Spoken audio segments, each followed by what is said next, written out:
Bonjour à tous nos auditeurs, à tous nos internautes. RCF Lozère et 48 Info sont heureux de vous proposer le débat qui va suivre. Il découle de notre volonté de participer aux élections régionales qui vont s'en suivre. Vous pourrez observer tout au long de ce reportage plusieurs éléments. D'abord, une table ronde qui a réuni 8 des 11 listes en présence et qui vont concourir au premier tour de l'élection régionale, vous savez, de cette nouvelle région. Elle est aussi enrichie de 8 portraits de chacun des candidats qui décline un petit peu son identité, la façon de voir les choses et qui exprime un petit peu ses motivations par rapport au programme.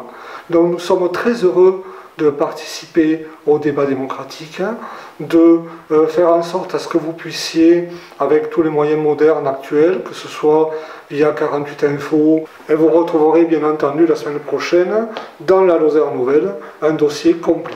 Ou bien sûr sur RCF Lozère, à plusieurs reprises dans cette semaine et la semaine prochaine, que vous puissiez vous faire un avis de citoyen. Je précise aussi que nous avons tenu à faire en sorte à ce que chaque candidat soit traité de façon équitable et que le temps de parole soit à peu près équivalent. Donc je vous souhaite une bonne écoute et faire en sorte à ce que notre participation puisse éclairer ce débat citoyen dans notre Lozère qu'on aime tant.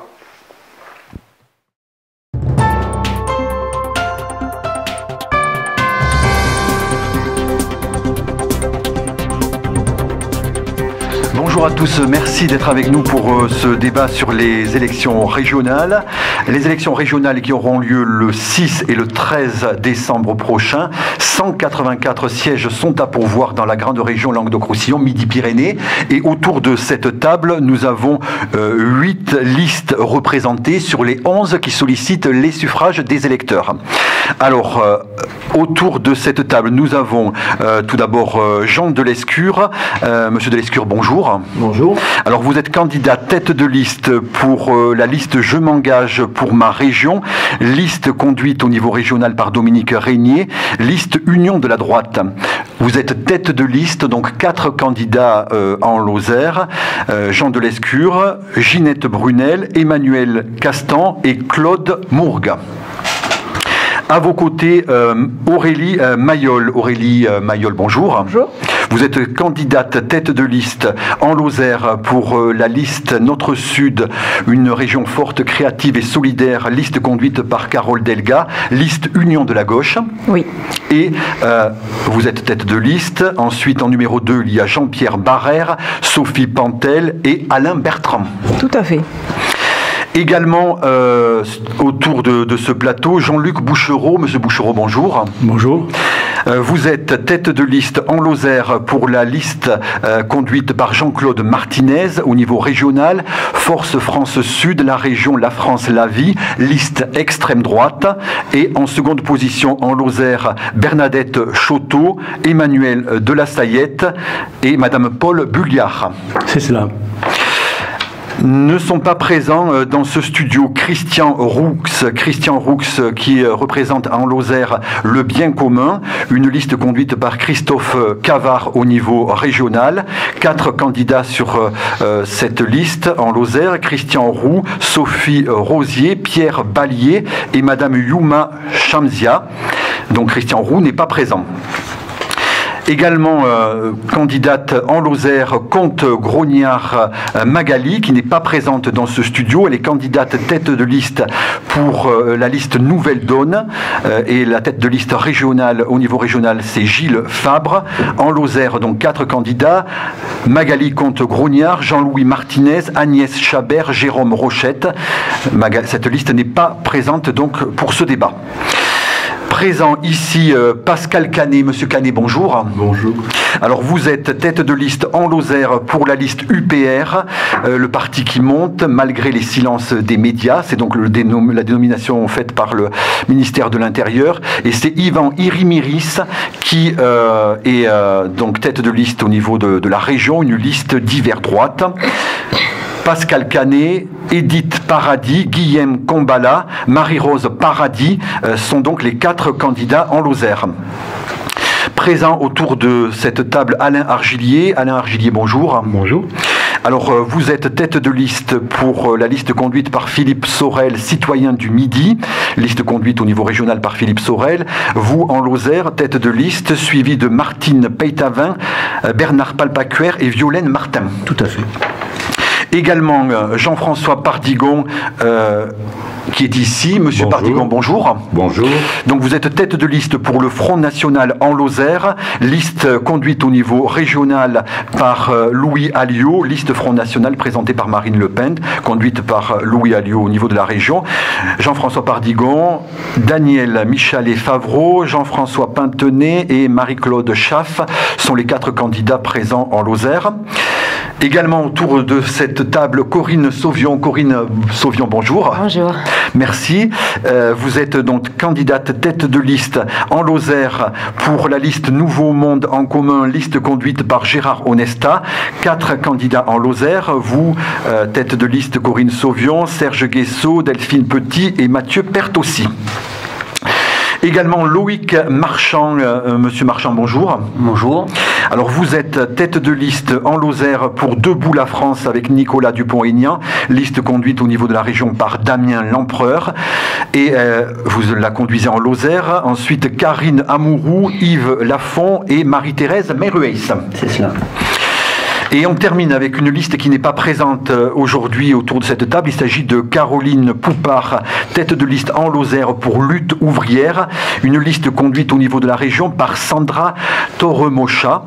Caroline Poupard, Philippe Goissé, Carmen Oyo et Christian Faure sont les 4 candidats de cette liste en Lozère. Voilà, et elle n'est pas présente pour le débat. Donc on va commencer ce débat et on va poser la première question, donc dans l'ordre qui a été fixé par le ministère de l'Intérieur au niveau de la publication des listes. Voilà, donc pour que nos auditeurs comprennent bien le fonctionnement du débat, donc nous avons choisi de respecter le tirage au sort qui a été effectué puisque c'était Alain Astruc qui avait été désigné dans un premier temps. Bon, pour des raisons personnelles, il n'a pas pu conduire cette liste, donc c'est vous qui venez le remplacer. Mais même sans ça, c'est vrai que le désignement d'Alain Astruc a été vraiment tardif par rapport aux autres listes. On a l'impression quand même un peu d'un cafouillage dans les rangs de la droite, en particulier les rangs de la droite lozérienne. Bon, pour preuve aussi, Marvejols vient de basculer à gauche, encore une grande ville qui est passée à la gauche. Donc comment vous vous situez par rapport à ça? Bon, on a l'impression quand même que votre tâche va être compliquée pour ces élections régionales. Eh bien, écoutez, moi je pense que le cafouillage, il n'est pas de notre côté, il est plutôt à gauche le cafouillage, parce que nous on part dès le premier tour sur une liste d'union, vous venez de le dire, du centre, des Républicains. Je pense que c'est important, c'est autour d'un projet commun mené par Dominique Régnier que la liste s'est constituée au niveau de la région. Je pense que pour les électeurs, c'est clair, c'est transparent, il n'y aura pas de négociation entre les 2 tours. Je pense que c'est quand même quelque chose d'important. Après, Dominique Régnier, il a sur son projet une idée forte qui, je pense, est importante pour la Lozère. On voit très bien que la Lozère demain, dans cette grande région, la crainte, c'est la difficulté pour le département d'exister dans une aussi grande région. Je rappelle quand même qu'on aura 2 élus sur 186 au niveau de l'Assemblée. Donc on aura vraiment besoin de pouvoir s'appuyer sur un projet où la ruralité aura toute sa place. Le projet de Dominique Régnier fait toute la place à la ruralité. Il y a des engagements très précis. Par exemple, le tiers des investissements sera réalisé dans le monde rural, puisque le monde rural représente le tiers dans cette région. Je voudrais dire qu'aujourd'hui, l'État est dans une difficulté financière exceptionnelle.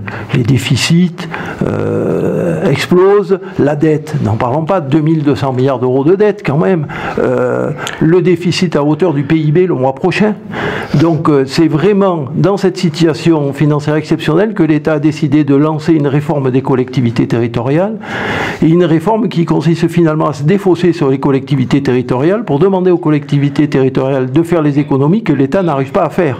25 milliards de baisse des dotations des collectivités prévues entre 2014 et 2017. Donc on voit un État qui n'est plus en capacité de remplir ses missions régaliennes, et Dominique Régnier, dans son projet, veut que la région ait la capacité demain de devenir la puissance publique régionale qui puisse sauver justement cette cohésion territoriale et mettre en place les mécanismes de compensation financière qu'il faudra.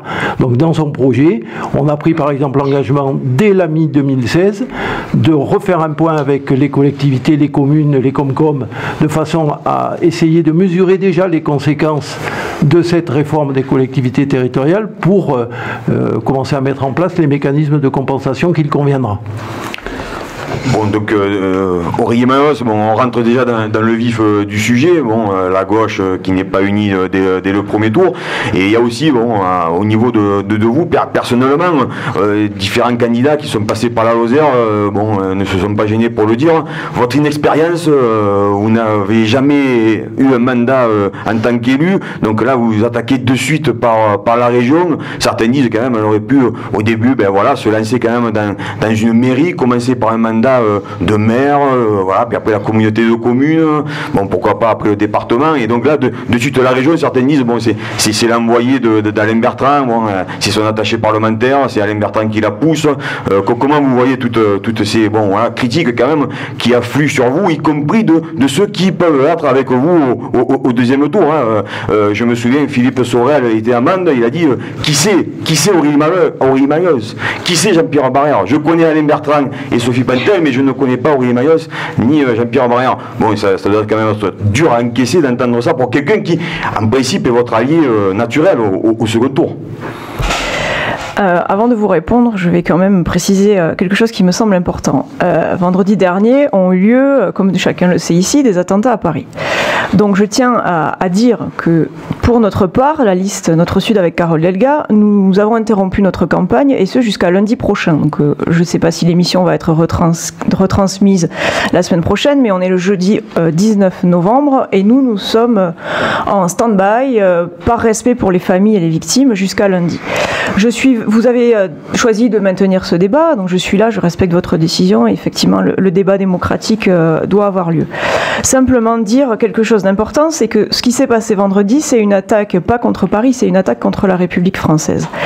Et que la campagne des régionales reprenne, ok, il faut que la démocratie joue entièrement dans ce moment difficile, mais je pense que nous tous autour de cette table, nous serons d'accord pour dire qu'il faut que nous soyons à la hauteur. Je pense que ce débat ne doit pas souffrir soit d'attaques personnelles, soit de discours simplistes, soit de discours totalement partisans. Alors, pour ma part, depuis le mois de juillet, parce que je suis en campagne depuis le mois de juillet, ce qui fait que je pense que les Lozériens commencent quand même à me connaître et ont vu que j'avais quand même quelques projets et quelques propositions à faire. D'ailleurs, sur ce point, vous dites, vous auriez pu commencer par un mandat de maire. Je tiens quand même à vous signaler que ma petite expérience dans les collectivités me fait souvent dire que le mandat de maire, c'est le mandat le plus difficile.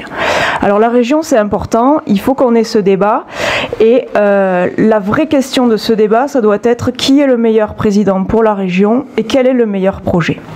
Avec Sophie Pantel, avec Alain Bertrand et avec Jean-Pierre Barrère, effectivement, nous avons choisi depuis longtemps, depuis 6 mois, nous sommes en ordre parce que cette élection est essentielle pour la Lozère. Nous avons choisi de constituer une liste forte de 4 noms, et chacun par nos compétences, notre travail, nos fonctions, nous pouvons apporter quelque chose demain à la Lozère, à Toulouse et à Montpellier. Avoir Sophie Pantel et Alain Bertrand sur notre liste, c'est important. Pourquoi ? Parce que Sophie Pantel, elle est présidente du conseil départemental aujourd'hui. Et demain, elle aura besoin de nous pour mettre en place les politiques nouvelles que les Lozériens réclament depuis des années, qui n'ont jamais été mises en place avant par les responsables précédents. Et elle va avoir besoin de la région parce que la région maintenant a des compétences essentielles comme par exemple le développement économique, les transports, et conservera les lycées. Et dans la loi NOTRe qui modifie l'organisation territoriale, il est prévu qu'il y ait des compétences partagées, c'est-à-dire qu'il va falloir qu'on s'entende, région et département, pour mettre en place des politiques essentielles pour les Lozériens. Le désenclavement routier, la santé, l'agriculture, qui est quand même un dossier très très important en Lozère, la culture, le sport. Vous parliez tout à l'heure du projet de M. Régnier. La première chose qu'il a annoncé en commençant sa campagne, c'est moins 15% pour les associations. C'est pas du tout notre façon de voir les choses. Les associations, notamment en Lozère, c'est très important et nous maintiendrons les aides aux associations. C'est le lien social et en ce moment difficile, les associations ont un rôle essentiel à jouer, y compris en Lozère. Alors après, pour répondre à Monsieur Delescure, je pense que nous n'aurons au second tour aucun problème pour discuter avec les Verts, le Parti communiste et la liste de Gérard Onesta. Et nous le faisons depuis des années et on arrive toujours à avoir des points communs, ce qui n'est pas le cas forcément pour d'autres listes. Et je tiens quand même à dire pour le public qui nous écoute que la semaine dernière, l'UDI, le président de l'UDI national a dit à ses colistiers qu'il n'était pas obligé de faire campagne et qu'il restait sur les listes mais qu'il n'était pas obligé de faire campagne pour M. Régnier. Donc je pense que le souci n'est pas vraiment dans notre camp. Nous, les choses sont claires, nous avons une alliance, un projet commun avec le PRG, avec Génération Écologie, avec le mouvement des citoyens et nous sommes en dialogue constant avec les forces de gauche qui sont nos partenaires habituels. Donc après sur les investissements pour la ruralité dans le projet de M. Régnier, M. Régnier devrait s'intéresser un peu plus à la ruralité. Alors il est expert parisien de la chose politique, mais la ruralité, vous regarderez le rapport d'Alain Bertrand sur l'hyper-ruralité, la ruralité c'est 50% du territoire de notre région, c'est pas 50%, c'est pas un tiers du territoire de notre région. En Midi-Pyrénées et en Languedoc-Roussillon, c'est 71% des aides pour les entreprises qui vont sur la ruralité. Alors si M. Régnier ramène tout ça à un tiers, ça veut dire qu'on en aura moins qu'avant. Bon, ça c'est un point. Ensuite, sur la dette, M. Delescure, comment vous dire, c'est quand même Nicolas Sarkozy qui a creusé légèrement le trou de la France. Donc comme je savais que vous alliez attaquer là-dessus, j'ai quand même porté les chiffres. Alors déjà, vous oubliez systématiquement de dire que cette année, la DETR a été augmentée de 40% pour la Lozère entre 2014 et 2015. Et puis, pour le déficit annuel de la France, il a doublé en passant de 61 milliards d'euros à 141 milliards d'euros. Et la dette a augmenté de plus 612 milliards d'euros sous Nicolas Sarkozy. Alors je vous réponds cette fois-ci. Mais après, je souhaite que le débat revienne sur la vraie problématique de cette élection, qui est les élections régionales. On va y revenir tout à l'heure. Donc, je me tourne maintenant vers M. Bouchereau, donc, qui est le représentant en Lozère donc, de Jean-Claude Martinez. Donc, Jean-Claude Martinez, on peut le qualifier de vieux routier de la politique, en particulier de la politique régionale. Bon, c'est vrai qu'il est connu ici dans ce Languedoc-Roussillon et en Lozère. Bon, c'est vrai qu'il y est venu plusieurs fois. Et donc voilà, un nouveau combat pour lui, un nouveau combat régional. Alors on a l'impression, quand on l'entend, que son seul objectif c'est de faire chuter ce chiffre du Front National. M. Pardigon est dans les starting blocks là, pour vous répondre. Voilà, on a l'impression que ce programme c'est d'enlever 1%, 2%, 3% au Front National et qu'en fait voilà, c'est son seul combat. Après le reste c'est un peu accessoire et bon, les grands sujets, tout ça, c'est pas la problématique. Est-ce que vous êtes dans cet état d'esprit, vous, M. Bouchereau, aujourd'hui, parmi ce débat? Il est l'ancien du Front National. Oui, en fait, Jean-Claude Martinez, il est homogène. Il a toujours été homogène. S'il a des velléités peut-être envers Marine Le Pen et puis d'autres qui l'ont peut-être évincé ou je ne sais pas, le principal ici n'est pas, c'est la question de voir, comme a déjà entamé Madame, les questions avec les personnes ou avec les gouvernements, etc. Le problème ici, c'est, moi je suis venu essentiellement pour parler du programme. Et son projet à Jean-Claude Martinez, il est intelligent. Ça fait 126 propositions qu'il a pour la région, et en particulier aussi pour la Lozère. Donc, il demande qu'on lui confie le mandat de commencer à traiter dans notre région les causes du problème tragique que nos gouvernements nous ont laissés, successifs, fabriqués.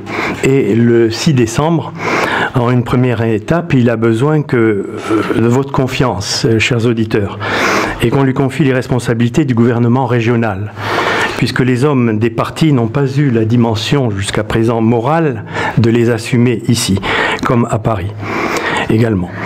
Quand vous voyez que 8 personnes seulement avec notre nationalité nous rappellent dans le sang que la liberté n'est jamais offerte, mais se défend tous les jours, dans la lucidité et puis le courage et de la vérité, le temps est au combat et aux hommes debout pour les mener.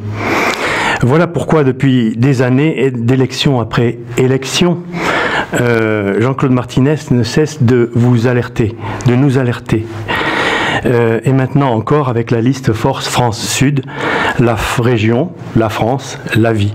C'est son libellé. La vie qu'il conduit. La vie, ce seul nom d'ailleurs, vous dit la volonté justement, la force et puis l'objectif de vos vies préservées. Justement, dans cette maison diocésaine, c'est très intéressant d'en parler. J'espère qu'on en parlera également. Vous représentez l'UPR, un parti qui est peu connu, puisqu'il est très récent, en 2007, je crois, la naissance de ce parti.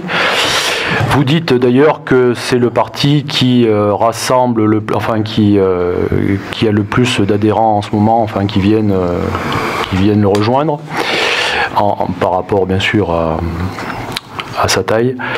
Et la question que je voulais vous poser, vous parlez aussi de vouloir rendre le pouvoir aux Français. Serait-ce à dire que les Français n'ont pas le pouvoir malgré le suffrage universel et que nous vivons en quelque sorte dans une dictature? Ah oui, tout à fait. C'est-à-dire que donc on dépend, c'est-à-dire de Bruxelles, où vous avez le chef d'État n'a plus ses prérogatives et ses prérogatives en tant que président de la République, c'est-à-dire qu'il reçoit ses ordres de Bruxelles. Les législateurs, donc l'Assemblée nationale, n'a plus de liberté. Et du fait, c'est pourquoi donc nous préconisons, c'est-à-dire de retrouver notre souveraineté. Il ne faut pas oublier qu'en 2005, les Français n'ont pas été respectés. En 2005, les Français ont dit non à la Constitution européenne. Donc le chef d'État, qui était Jacques Chirac, qui a posé la question en disant voulez-vous une Constitution européenne? Et les Français, à 55%, ils ont dit non. Alors par la suite, donc on a attendu, M. Sarkozy a attendu les élections présidentielles, ensuite les élections législatives, et donc à l'Assemblée nationale, donc gauche et droite ont modifié au niveau des articles de la Constitution de la Ve République pour organiser le sommet de Versailles et voter la Constitution européenne. Donc il y a non-respect de l'article 11, non-respect c'est-à-dire des Français, et également c'est-à-dire ce que j'ai pas trop aimé, c'est-à-dire c'était donner les politiques, de donner l'image dans le non-respect de la France qui avait dit le non, en disant que c'était un parti populiste, que c'était des populistes. Alors, donc un parti populiste en les définissant des gens qui étaient au RSA, des gens qui étaient au SMIC, des cadres moyens, des cadres supérieurs, tous ceux qui avaient voté étaient des populistes. Il ne faut pas oublier que, je crois que c'est dans les années 1930, je me demande à peu près bonne, il y a eu, c'était un parti politique qui demandait son indépendance sur une junte militaire en Amérique latine, le Parti populiste. Et du fait, ça me fait un peu mal de considérer la France, et je m'aperçois que la France a moins en moins de liberté. On parle des régionales. Nous parlons des régionales, mais les régionales, il faut sortir d'une Europe pour pouvoir amener dans le fond, c'est-à-dire les réformes. Autrement, on pourra être élu, j'espère, et s'entendre entre nous tous, mais nous n'arriverons jamais parce que nous avons l'Europe. Et l'Europe, eh ben, c'est la fin de la France. Donc je me tourne vers Alain Agillier. Aurélie Maheus l'a dit, Carole Delga a passé un accord avec les radicaux de gauche pour avoir une seule liste dès le premier tour. Et alors on vous retrouve, vous, radical de gauche, sur cette liste de Philippe Sorel. Donc il y a comme un hiatus dans votre candidature face à Aurélie Maheus pour te conduire cette tête de liste rosarienne avec le maire de Montpellier. Bon, rappelons-le, Philippe Sorel est maire de Montpellier. Tout à fait, il n'y a pas de hiatus du tout. Non, moi je suis effectivement radical de gauche sur la liste de Philippe Sorel. Est-ce que vous avez été exclu? Est-ce que vous risquez d'être exclu? Ben, écoutez, pour l'instant, je n'ai pas été exclu. Sur la liste de Philippe Sorel, il y a des gens qui font partie du Parti Socialiste, il y a des gens qui font partie des Républicains, il y a des gens de tous bords, il y a des citoyens aussi, avant tout, et c'est ça qui est important, et c'est ce qu'on défend. Vous voyez, les gens ne vont plus voter en France. Il y a un Français sur deux qui va voter. On le voit à chaque élection. Il y a de moins en moins de gens qui vont au vote. Donc c'est bien qu'il y a un souci au niveau des partis politiques. Et c'est ce qui m'a intéressé dans la démarche de Philippe Sorel, c'est-à-dire de faire une liste citoyenne complètement avec des gens qui ont un peu d'expérience quand même dans les collectivités, puisqu'il s'est entouré de pas mal de maires. Il y a 50 maires sur sa liste. Et c'est dans ce sens-là qu'on veut construire donc une région nouvelle, puisqu'il y a deux anciennes régions qui fusionnent, et on veut travailler dans ce sens-là sur toutes les compétences de la région. Alors, vous voyez, moi, ce qui m'a un petit peu choqué dès le départ de ce débat, c'est le duel des gens entre droite et gauche, et c'est ça que les gens ne veulent plus entendre. Et c'est pour ça que nous, on est allé, moi du moins en ce qui me concerne, avec Bernard Palpacuère, Martine Peytavin et Violaine Martin, nous sommes allés sur la liste de Philippe Sorel. On s'interroge aussi, vous avez été très proche d'Alain Bertrand, vous avez été son attaché parlementaire. Bon, on sait que lors des dernières cantonales, il a soutenu quelqu'un qui était contre vous, et donc ça a contribué à votre défaite au départemental. Donc est-ce que votre prise de position avec Philippe Sorel, c'est une sorte de revanche vis-à-vis de... Voilà, on sait qu'Alain Bertrand, bien sûr, est en position non éligible, mais il est quand même sur la liste de Carole Delga. Est-ce que c'est une forme de revanche qui vous a poussé justement à partir avec Philippe Sorel? Non, pas du tout. Bon, c'était l'esprit que développait Philippe Sorel qui m'a intéressé. Après, M. Bertrand a fait tout pour que je ne sois pas élu au cantonal. Après, c'est son droit. Chacun est libre de faire ce qu'il veut. Il n'est pas en position éligible, comme ne l'est pas d'ailleurs aussi Sophie Pantel. Hein. Bon. Monsieur Bardigon, donc vous êtes candidat, vous êtes élu régional du Gard. Hein. Vous êtes conseiller régional du Gard. Je vous signale, cher monsieur, qu'un conseiller régional est compétent sur l'ensemble de la région, y compris en Lozère. D'accord, donc vous êtes candidat en Lozère, mais vous êtes élu régional du Gard. Comment les sondages vous annoncent quand même avec une bonne avance le second tour? Comment vous l'envisagez? Je vais répondre à votre question, mais auparavant, je voudrais revenir un peu sur les propos de Madame Mayol, qui a une double impertinence, celle de la jeunesse et celle du Parti Socialiste, qui se croit toujours au pouvoir en France, alors qu'il ne l'est plus. La preuve, c'est qu'elle nous a donné carrément des directives sur ce que nous devions faire ou pas. Or, moi, j'ai l'intention de revenir sur la situation dramatique de vendredi dernier, et j'accuse formellement le gouvernement actuel de laxisme, et donc ce sont des gens qui ont la responsabilité des attentats de Paris dans leurs mains. J'ose pas dire qu'ils ont du sang sur les mains, mais ça n'est pas loin. Alors, des leçons de morale, Madame Mayol, gardez-les pour vous. Bon, d'autre part, je voudrais parler un peu de la situation de la Lozère, et en très peu de temps, je voudrais, dans le débat, qu'on aborde le sujet de l'agriculture, Je voudrais qu'on parle des services publics, parce que tout ça concerne la Lozère. Je voudrais qu'on parle du FEDER aussi et du FEADER, parce que à l'heure actuelle, les budgets de l'Europe, qui nous reviennent de l'Europe par le FEDER, le FEADER ou autres, sont déficitaires pour notre pays de près de 9 milliards. C'est-à-dire qu'avec ces 9 milliards, nous pourrions soutenir notre agriculture et par là même notre indépendance alimentaire. Par ailleurs, les services publics, et notamment à Villefort, d'où est issu M. Delescure, vous savez pertinemment que la SNCF veut fermer la gare de Villefort et je suis complètement opposé à cette fermeture.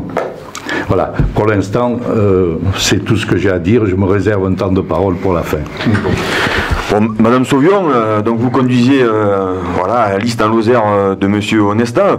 Bon, c'est une surprise pour nous en tant que journaliste de vous retrouver tête de liste, parce que quand Gérard Onesta est venu la première fois en Lozère, bon, il a présenté 3 candidats, donc vous étiez dans ces 3, mais on ne connaissait pas le nom de la tête de liste, donc on savait que ce serait une femme écologiste, mais à ce moment-là, ce n'était pas vous. Et donc finalement, bon, c'est vous, donc qu'est-ce qui s'est passé?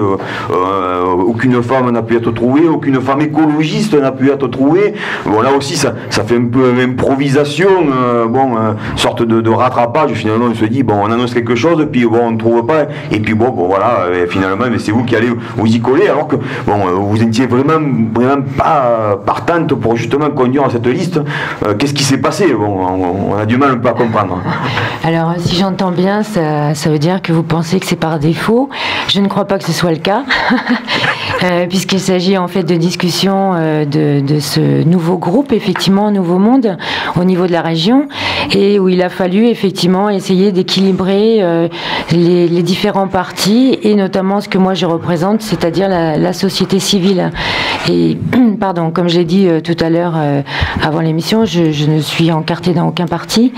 Et ce qui m'a plu effectivement dans cette liste que j'ai suivie depuis déjà le printemps, puisqu'en fait ça a commencé par la création d'une plateforme contributive où les citoyens venaient faire des propositions pour la région, pour le futur, etc.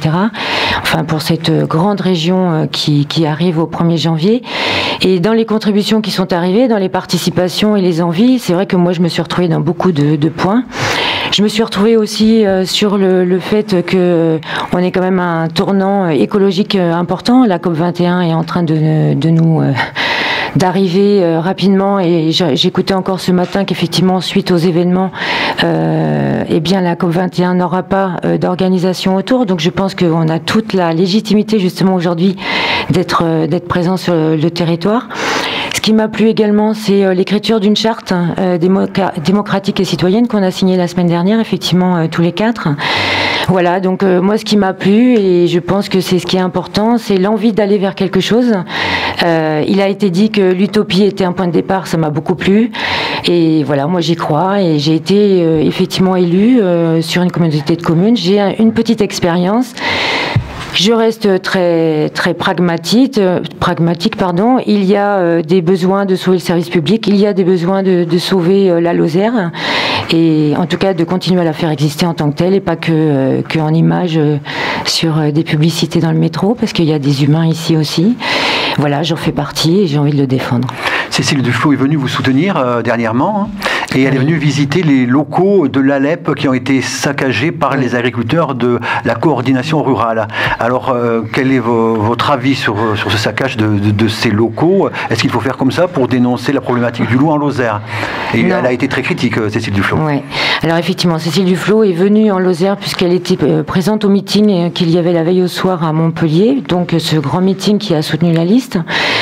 Elle est passée par la Lozère, alors c'était pour... elle est passée à l'Alep, effectivement, on s'est retrouvés là-bas pour dénoncer, effectivement, des pratiques qui sont d'un autre temps. Enfin, c'est pas comme ça qu'on fait avancer les débats.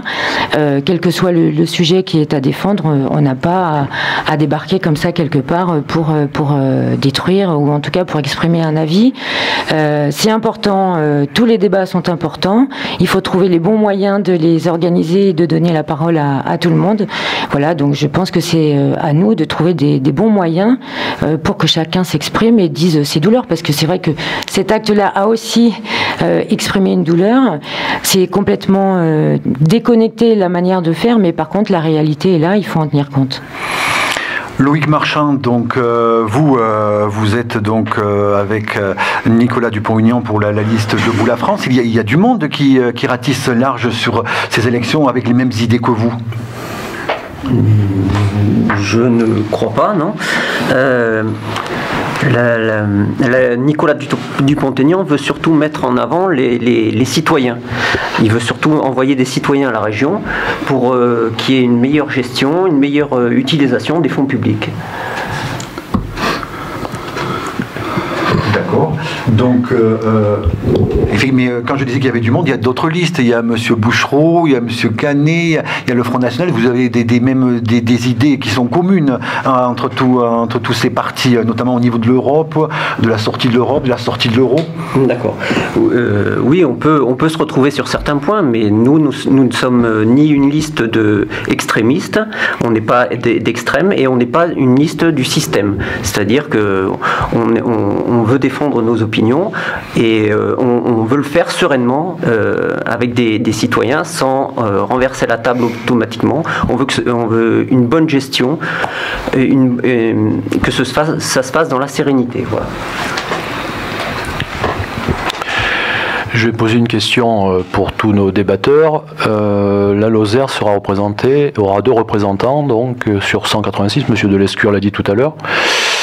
Est-ce que vous pensez que vous allez peser beaucoup à l'Assemblée à Toulouse?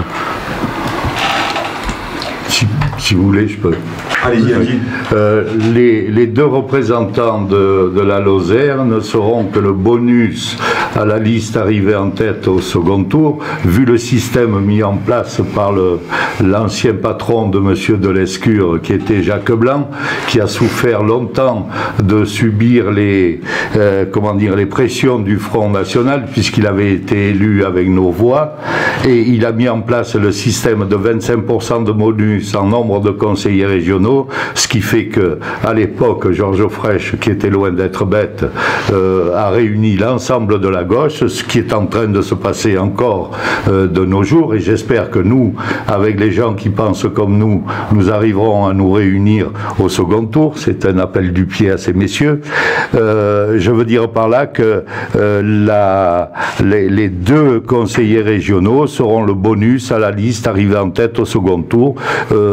Ils n'auront pratiquement pas de pouvoir si c'est les socialistes et Carole Delga qui emportent la région, alors qu'avec Louis Alliot, nous aurions 2 conseillers régionaux qui, croyez-moi, sont des gens d'expérience. La preuve, c'est que moi, j'ai 12 ans de pratique au conseil général. Je ne gère pas une ville de 600 habitants comme M. Delescure, avec quelques finesses, car M. Delescure est pas mal dans sa gestion.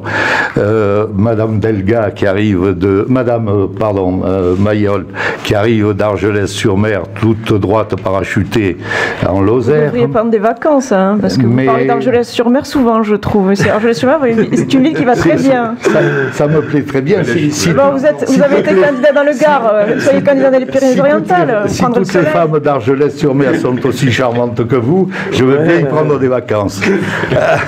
Mais je voulais, pour être sérieux, je voudrais quand même dire que il est capital pour la Lozère d'avoir des élus Front National, et j'espère vivement les derniers sondages. Je vous signale que Louis Alliot a pris 4 points dans les sondages suite aux attentats de Paris, et j'espère bien que nous aurons le bonus de 2 conseillers régionaux Front National en Lozère qui seront tout à fait efficaces pour défendre le département, beaucoup plus que les autres qui ont fait la preuve de leur inexistence.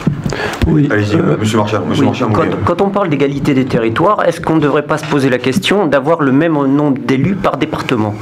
Voilà, il faudrait peut-être prendre exemple, par exemple, sur la Chambre régionale des métiers, la future Chambre régionale des métiers, où il va y avoir 7 élus par département.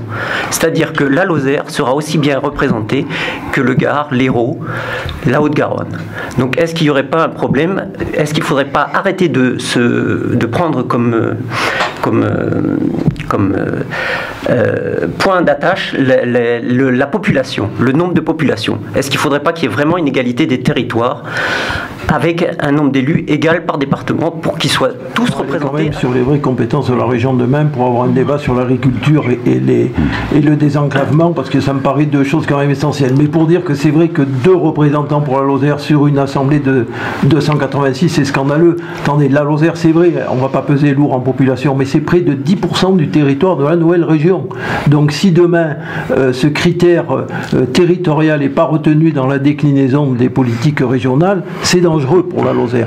Par contre, il y a plusieurs territoires ruraux dans cette grande région et je pense qu'il faudra que les élus de ces territoires aient la clairvoyance et la sagesse de se retrouver sur des problématiques communes et les défendre. Voilà. Est-ce qu'on peut parler d'agriculture par exemple ou de... Parce que, oui, on va y venir. Moi je me propose, parce que l'agriculture c'est quand même un pan de l'économie. On va y venir. Parlons de l'agriculture. Bon, c'est vrai que Jean-Claude Astoy a quand même parlé. Bon, il y a quand même deux mondes qui se font face en Lozère et de plus en plus. On l'a bien vu. D'un côté, les agriculteurs, donc qui veulent exercer leur métier comme bon leur semble, alors ils disent qu'ils sont écrasés par tout un tas de contraintes environnementales, etc., de Bruxelles. Voilà, donc il y a ce monde-là. Et puis il y a ce monde des écologistes, des environnementalistes qui eux veulent protéger la chauve-souris, le castor, le chamois, de l'état donc voilà, donc il faut eux aussi mettre des barrières. Donc on l'a vu, bon, ça s'est cristallisé autour de la LEP avec cette action-là, mais bon, on sent bien que ça court depuis. Alors bon, vous voulez parler d'agriculture, mais bon, sur ce sujet où on a vu des agriculteurs en confrontation directe avec une association nature, bon là on vous a pas trop entendu, vous en tant que responsable. Bon alors qu'il faut soutenir, c'est la LEP, c'est la coordination rurale, c'est aucun des deux. Bon, c'est vrai que chacun vote, donc bon, on comprend votre position, mais vous voulez parler d'agriculture, on parle de ça. Alors qui a raison, qui a tort? C'est la LEP, c'est la coordination rurale? C'est une question, personne. Je veux bien répondre un petit peu parce que je pense qu'il faut arrêter d'opposer les gens et les situations. Agriculture et environnement ne sont absolument pas opposés, au contraire. Et quelles que soient les formes d'agriculture, alors c'est vrai que l'écologie, c'est effectivement ce que je représente à travers ce groupe. En même temps, la Lozère, c'est quand même un fameux et reconnu territoire de ressources naturelles. La LEP défend cet environnement-là, mais dans sa généralité et dans un tout. On est dans un écosystème, l'humain en fait partie, l'agriculture est extrêmement importante. Nous, on est là aussi pour défendre des circuits courts, l'économie locale, rurale. C'est vrai que 2 représentants au niveau de la région, c'est très peu, trop peu, effectivement. En même temps, c'est quand même se retrouver avec d'autres départements ruraux qui sont dans Midi-Pyrénées. Donc j'espère que quand même, il y aura cette cohésion aussi, qu'il faut un équilibre entre les métropoles et les territoires qui l'entourent, parce que les uns sans les autres n'existent pas. Et aussi, moi je tiens à insister beaucoup sur effectivement la notion de service public, qui est vraiment important. Et les uns et les autres, on a tous besoin d'être ensemble et arrêtons d'opposer les situations. C'est un phénomène qui n'est pas nouveau. Bon, on croit qu'on découvre quelque chose avec ce qui s'est passé à la LEP. Mais je me souviens que la fédération de pêche, en son temps, a été saccagée par des agriculteurs. Le Parti socialiste a été muré par des agriculteurs. Je me souviens, après un procès au tribunal de demande, à la sortie, des représentants d'associations aussi protectrices de la nature, ils ont été obligés de rebrousser chemin et de sortir par une porte dérobée, parce que sinon il y avait un gros danger physique pour eux. Donc voilà, moi je veux bien qu'on dise que tout va bien, mais quand même cette opposition entre ces deux mondes, elle existe depuis très longtemps. Voilà, donc quelle est votre position par rapport à ça? L'agriculture aussi, là on est un peu dans l'agriculture. Oui, mais enfin moi j'aime, oui, mais bien sûr, mais c'est important quand on en parle, parce que bon, il y a une exaspération qui peut mener à faire des bêtises, on est d'accord, mais c'est pas représentatif de l'agriculture en Lozère, ce que vous décrivez là. Il faut sortir de ce débat. On a une agriculture en Lozère qui est dynamique, on a une agriculture qui installe des jeunes. Aujourd'hui, il faut savoir qu'en Languedoc, quand 150 jeunes s'installent, il y en a 50 qui s'installent en Lozère. C'est ça qui est important. On a une agriculture qui produit de la qualité. On a une agriculture qui entretient notre espace, qui fait que la Lozère est une destination touristique reconnue. Mais on a une agriculture qui est fragile aussi, c'est vrai, parce qu'on a des petites exploitations, on a une productivité limitée en Lozère. Donc c'est sûr que c'est une agriculture, on en a plus que besoin, il faudra continuer à la soutenir, et la région demain, dans ses compétences, doit apporter ce soutien. Alors qu'est-ce qu'il faut faire demain pour cette agriculture? Il faut continuer à soutenir tous les investissements productifs en agriculture, c'est évident. Alors les crédits européens, c'est un levier, il faut les mobiliser à tout prix. Maintenant, ça passe par des appels à projets. Il faut vraiment exercer tous ces appels à projets pour essayer d'obtenir le maximum de crédits. Alors moi, je viens aux propositions de la liste que je représente en Lozère. On a certaines propositions que le monde agricole attend. Par exemple, mettre en place un fonds de calamité agricole. On voit bien qu'il y a des handicaps climatiques dans notre département qui posent de vrais problèmes récurrents.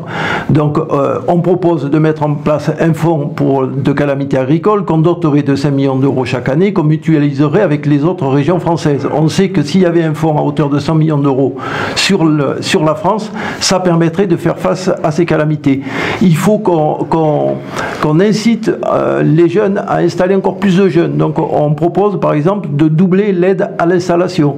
On a également l'idée de mettre en place un programme d'agriculture de montagne pour répondre justement aux spécificités de cette agriculture, montagne et pastoralisme.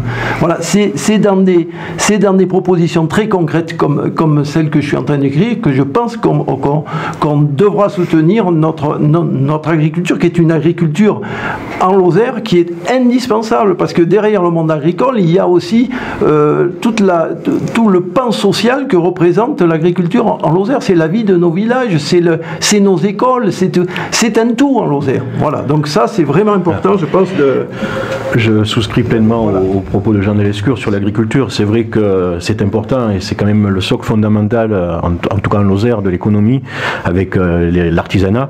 Et pour aller dans le sens des propositions aussi que veut faire Philippe Sorel sur l'agriculture, il veut remettre en place aussi des appels à projets tels que Terra Rural qui permettent à des collectivités de chercher des terrains qui sont disponibles, parce qu'on a en Lozère beaucoup de terrains qui appartiennent à des gens qui sont hors du département et qui ne sont plus entretenus et qui pourraient être exploités par la mise en place de jeunes agriculteurs, donc favoriser l'installation des jeunes agriculteurs, ça c'est quelque chose qui nous tient à cœur.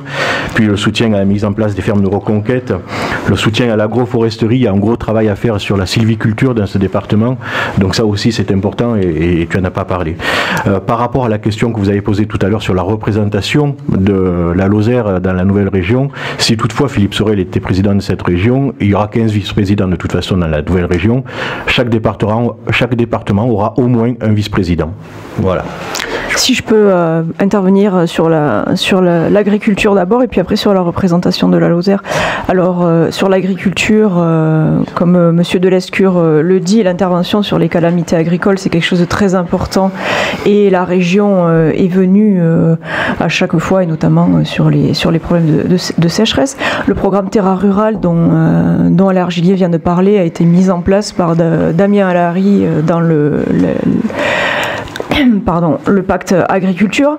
Et puis... Oui, mais on ne sait pas s'il va être reconduit à ce jour, en tout cas. Mais écoutez, ça dépendra qui sera président de la région. Mais déjà, nous avons pensé à la création de ce pacte, ce qui a soutenu 6 projets en Lozère essentiels, notamment la ferme de reconquête de Montbrun. Et comme nous sommes assez d'accord avec nous-mêmes, je pense qu'il est possible que nous le reconduisons, effectivement. Et ce que je voulais dire, c'est que depuis 2 ans, notamment Sophie Pantel a fait un gros travail sur l'agriculture et notamment sur l'élevage à la région. Et la région est venue sur tous les besoins des agriculteurs. Il y a plusieurs programmes qui ont été mis en place, notamment le soutien au groupement d'employeurs, l'aide à l'installation à travers le programme Pacte Agriculture déployé par Damien Alary et Sophie Pantel, qui permet la création d'activités agricoles et le soutien au développement de pluriactivités en zone rurale notamment, le programme Terra Rural dont parle M. Argilier, le soutien à la rénovation de la châtaignerie qui est une action essentielle, notamment dans les Cévennes. Le programme Astrea qui vient, parce que personne n'en a parlé, mais la valorisation de nos productions, elle passe par la meilleure vente des produits des agriculteurs, parce que le problème il est là, c'est souvent sur le prix de nos productions, et il faut qu'on soit capable de mieux vendre pour que les agriculteurs vivent très bien de ce qu'ils produisent, et je pense que chacun d'entre eux, c'est ce qu'ils souhaitent. Ensuite, il y a également l'appui au CUMA, qui est même en Lozère, c'est 900 000 € en 5 ans. Puis le programme de développement rural qui a été adopté par le commissaire européen à l'agriculture le 14 septembre dernier, et qui prévoit exactement ce que demande M. Delescure, et je suis tout à fait d'accord, il a raison sur son analyse, des investissements pour les exploitations agricoles, des mesures de soutien aux entreprises de transformation et de commercialisation de nos produits, et qui a ouvert la prédation notamment aux dégâts causés par le loup, et la mobilisation du bois, la meilleure mobilisation du bois. Et puis n'oublions pas aussi l'ouverture de 100 millions d'euros de crédits ouverts pour les mesures ICHN, bio et les mesures agro-environnementales. Ne pensez-vous pas que la taille XXL un petit peu de cette nouvelle région, avec donc Toulouse au centre, fera que l'agriculture ne soit plus une priorité absolue? Est-ce que vous pouvez répondre, M. Bouchereau? Bien sûr, pardon. Merci. Bien sûr, c'est une priorité régionale absolue, puis là, c'était pire que c'est triple XL la taille de cette région. C'est énorme. Quand il faut aller à Bagnères de Bigorre, par exemple, pour aller représenter quelque chose du point de vue politique, c'est quand même un petit peu fastidieux. Bon, aujourd'hui, c'est l'élevage de la filière laitière et puis l'élevage, pardon, qui est concerné. En fait, contrairement au constat que je viens d'entendre, je ne suis pas du tout d'accord, parce que le monde rural, les agriculteurs se représentent un secteur qui est sinistré, et ça affecte toutes les agricultures européennes même, au-delà de la région. Et ça a deux causes précises. Une cause originelle du mal qui frappe le monde agricole, ça remonte à septembre 86, lorsque à Punta del Este, en Uruguay, le ministre de l'Agriculture française, François Guillaume, a lui-même, pourtant agriculteur et puis haut dirigeant agricole, a accepté que l'agriculture soit intégrée dans les négociations commerciales planétaires du GATT. Ça, c'est une chose. Comme si le pain, le vin et puis la nourriture des hommes étaient des produits quelconques. Et puis, deuxième raison, c'est que a découlé, à partir de là, en 1992, le démantèlement de la PAC, et puis de ces excellents outils de gestion qui étaient les stocks amortisseurs des variations de l'offre, les prix annuels garantis, qui donnaient aux paysans la visibilité et la sécurité, ou bien même les quotas laitiers, protecteurs de l'agriculture de montagne et donc des territoires. À présent, il faut limiter les effets de cette casse agricole, contrairement à ce que vous dites, monsieur. Elle a été faite sciemment, donc depuis 30 ans, par nos dirigeants auparavant, français et européens, complètement stupides. Donc il faut sauver le soldat agricole français, et avec lui notre sécurité, notre indépendance, notre qualité alimentaire et nos paysages. Je tiens à dire au passage que l'écologie, c'est pas réservé à un parti, ça concerne tout le monde, absolument tout le monde. Donc pour cela, il y a un plan Marshall agricole qui est prévu, parce que là j'ai entendu des constats, mais j'ai pas entendu de propositions véritablement nettes. J'ai entendu des choses passer ou des mesures qui viennent d'être prises. Il y a 25 mesures qui vont faire des éleveurs, des jeunes de l'agriculture de montagne, des apiculteurs et puis de la qualité de la vie, des paysans. La priorité régionale absolue. Donc il y a trois mesures clés de ce PAC, de ce plan agricole complet, qui sont la convocation du 4 au 9 juillet 2016 des États généraux des campagnes et de la montagne de Méditerranée-Pyrénées. À Narbonne, ces États généraux réuniront les représentants des organisations professionnelles. 39 délégués tirés au sort, parmi les exploitants, les salariés, 13 délégués des retraités agricoles, des représentants des filières d'amont, d'aval et périphériques de l'agriculture, des parlementaires de la région également, et puis un représentant par région des pays de la Méditerranée et de la Commission européenne, des pays entourant la Méditerranée. Chaque organisation, donc le CRIF, le Conseil régional aussi compris, devra déposer pour mars 2016 ses propositions. Alors ces États généraux, ils adopteront le pacte régional de reconquête agricole 2016-2021 comme une loi régionale. Il faut que les territoires reprennent les rênes. Ce n'est plus le niveau de l'État, ni même celui européen qui doivent prendre en charge l'avenir du territoire. Donc tout ça, ce serait assorti d'un échéancier budgétaire d'exécution et il prévoira la mutualisation des investissements innovants. Vous avez parlé d'investissements envoyés. Innovants en quoi? En robotique. Et puis aussi la contractualisation, et les producteurs et les filières d'aval, pour donner la sécurité économique nécessaire à l'établissement des jeunes. Alors là, il y aurait un emprunt de citoyens d'1 milliard pour financer les investissements de reconquête agricole. Notre région, elle compte 2 millions d'emplois, 2,3 millions de foyers fiscaux, 13 800 assujettis à l'ISF pour une cotisation moyenne de 5 000 €. Ce qui fait qu'elle a donc la base économique, le support, la force pour cet emprunt citoyen de confiance, pour la reconquête agricole. Et ça, ce sera émis en 2 tranches. Donc aussi un plan Sully également. Un plan Sully pour maîtriser les normes avec un centre régional de formalité administrative agricole, le CERFA, on le nomme le CERFA. Et oui. Voilà, nous avons bien parlé de l'agriculture. Est-ce qu'il serait possible de parler, je voudrais qu'on passe un petit peu, s'il vous plaît, au désenclavement de la Lozère. Je voudrais 10 secondes simplement pour dire que pour côtoyer de près les agriculteurs, nous venons d'entendre des propos technocratiques émis par l'UMPS. Simplement, ce que désirent les agriculteurs, d'abord je voudrais dire à M. Lescure qui a dressé un tableau idyllique de l'agriculture que l'an dernier il y a eu 600 agriculteurs qui se sont suicidés. 600, 2 par 600, c'est énorme.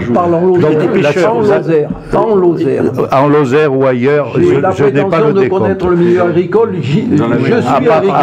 apparemment, vous le connaissez de façon technocratique. Ah oui, ce que demandent les agriculteurs à l'heure actuelle, c'est pas des mesures technocratiques, c'est de vivre du fruit de leur travail.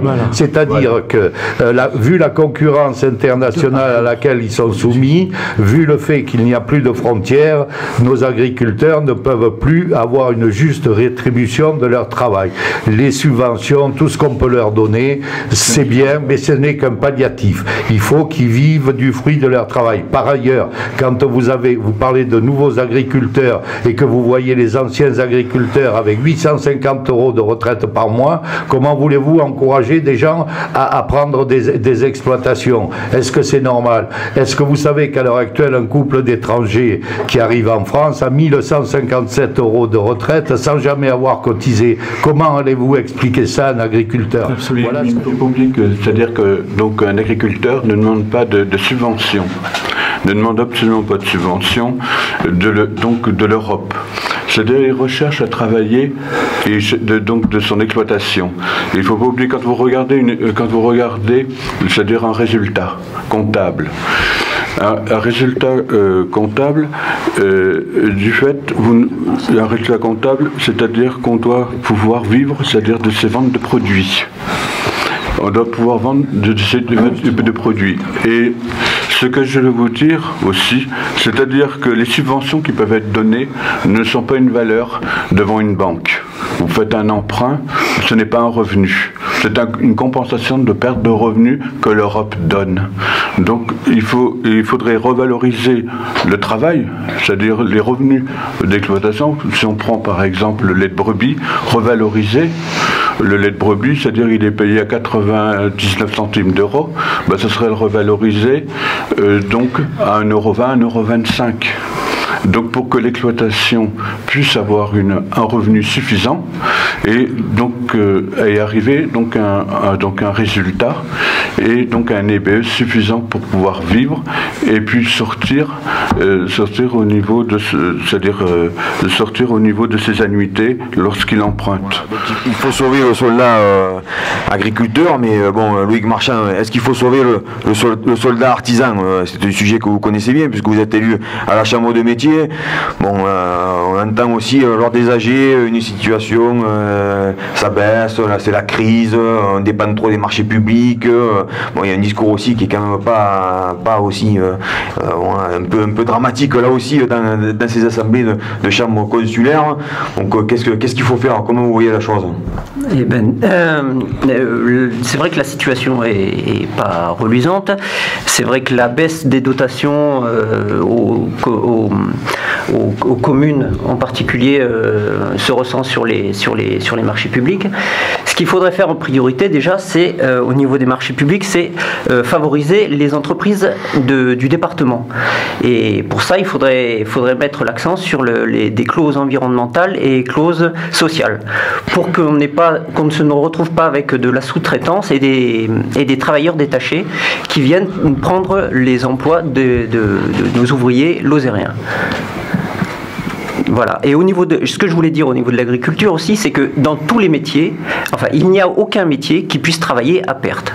Donc il ne faut pas mettre les agriculteurs français en concurrence avec d'autres agriculteurs d'autres pays qui travaillent à moindre coût. Il faut qu'on protège, qu'on permette à nos agriculteurs de travailler et de gagner leur vie sans obligatoirement avoir recours à des subventions. Alain Argilier, si nous parlions de désenclavement du département, oui. Est-ce que vous pensez, là, une nouvelle fois, le fait de se retrouver dans cette immense région va donner une chance un jour à ce que l'on voit enfin cette RN 88 à 2 fois 2 voies traverser notre département? En tout cas, c'est le souhait de Philippe Sorel de développer la RN 88, tout comme la 106, mais c'est aussi son souhait de porter à bout de bras les lignes de chemin de fer qui sont sur notre département, à savoir le Cévenol et l'Aubrac.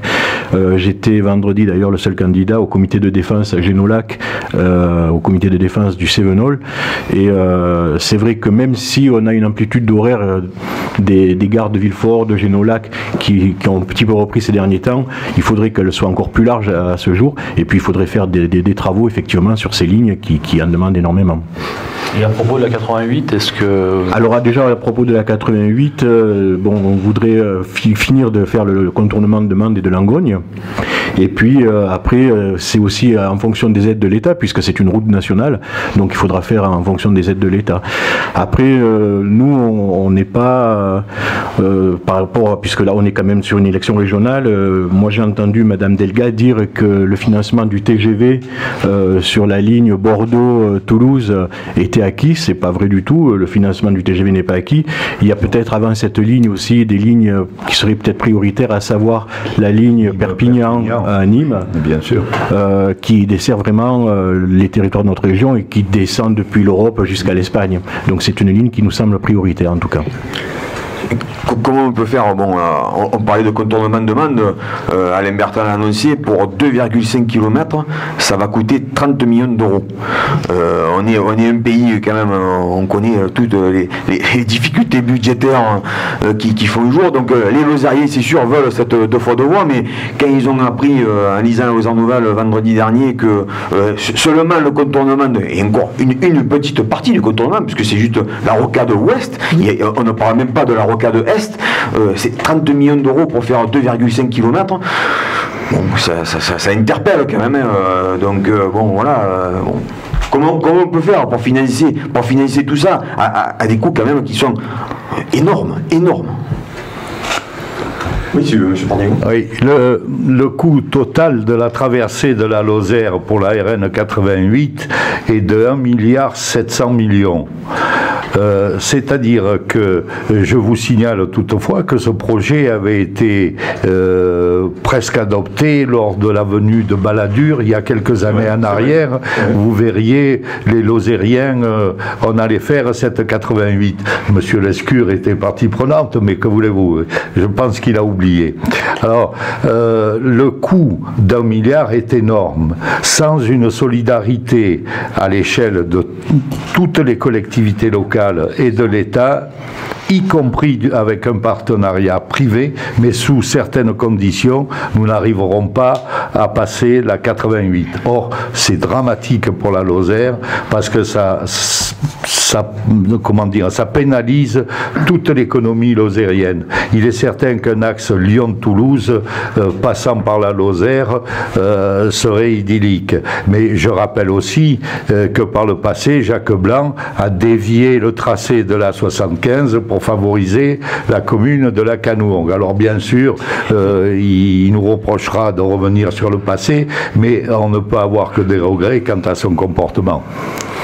Madame Sauvion, alors cette 88, il faut la faire, vous êtes favorable à ce projet?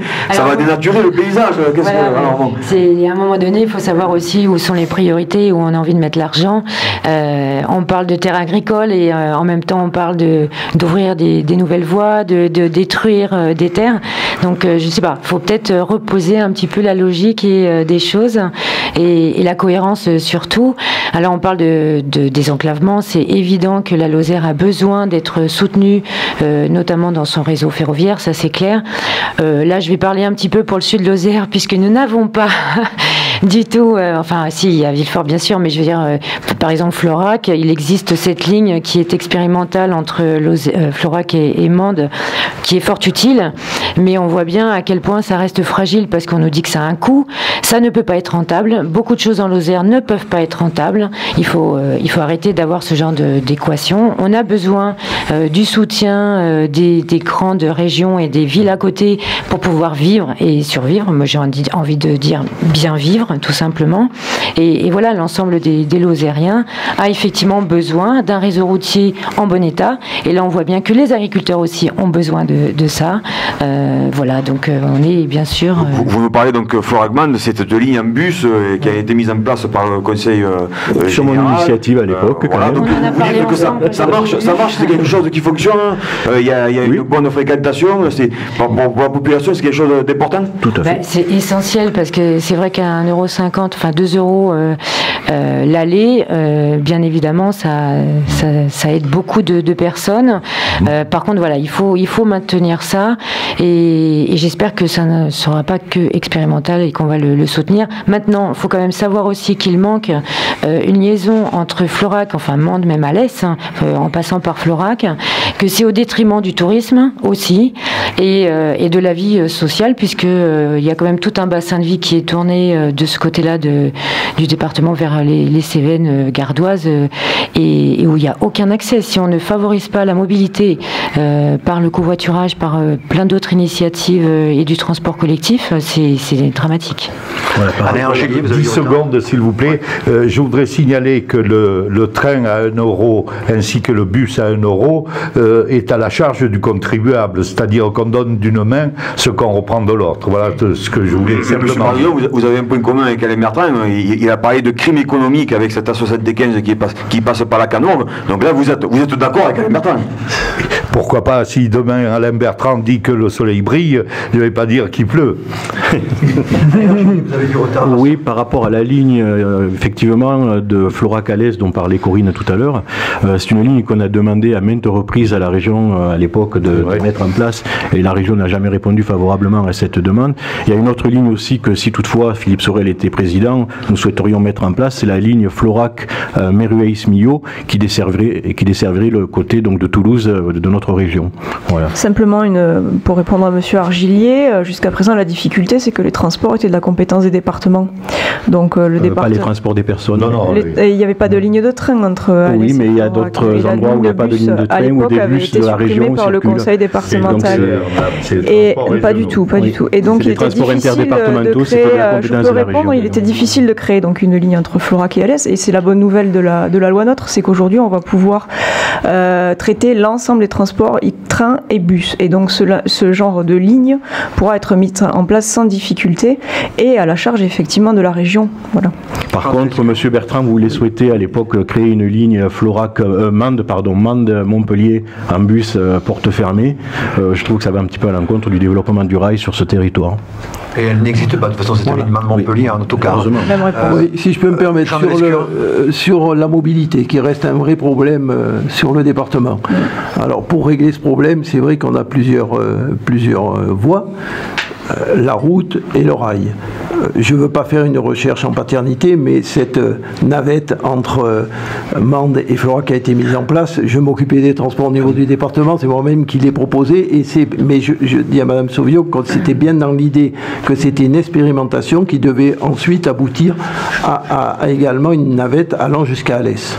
Et je pense que effectivement, sur ce genre de service, il ne faut pas rechercher l'équilibre financier, on ne l'aura jamais, mais par contre, il faut permettre aux Lozériens de se déplacer dans de bonnes conditions. La 88, il faut la faire, c'est évident. On sait très bien que le développement, il se fait autour des bonnes voies de communication. L'avantage de la grande région à ce niveau-là, c'est quand même la 88 demain va être une voie qui traverse la grande région de part en part. C'est la liaison avec nos voisins de Rhône-Alpes qui sont aussi une grande région. C'est la voie vers l'Europe aussi. Alors c'est vrai qu'il n'y aura jamais les crédits publics pour réaliser les travaux de la 88, 1,5 milliard, vous dites 1,7 milliard peut-être. Et c'est certain qu'il faudra aller chercher des partenariats publics-privés. Je rappelle quand même qu'au Conseil général avec Jean-Paul Pourquier, on avait fait faire une étude par le syndicat de la 88 pour essayer de voir dans quelle mesure on pourrait concéder la 88. Alors je sais bien que c'est moins bien quand il y a un péage, mais c'était quand même une solution qui aurait permis d'aboutir, mais qui n'a pas été retenue. Bon, voilà. Alors pour le rail, je voudrais quand même parler du rail, parce que c'est quelque chose sur lequel je me bats depuis des années et des années, pour dire que depuis 20 ans, la SNCF enclave la Lozère.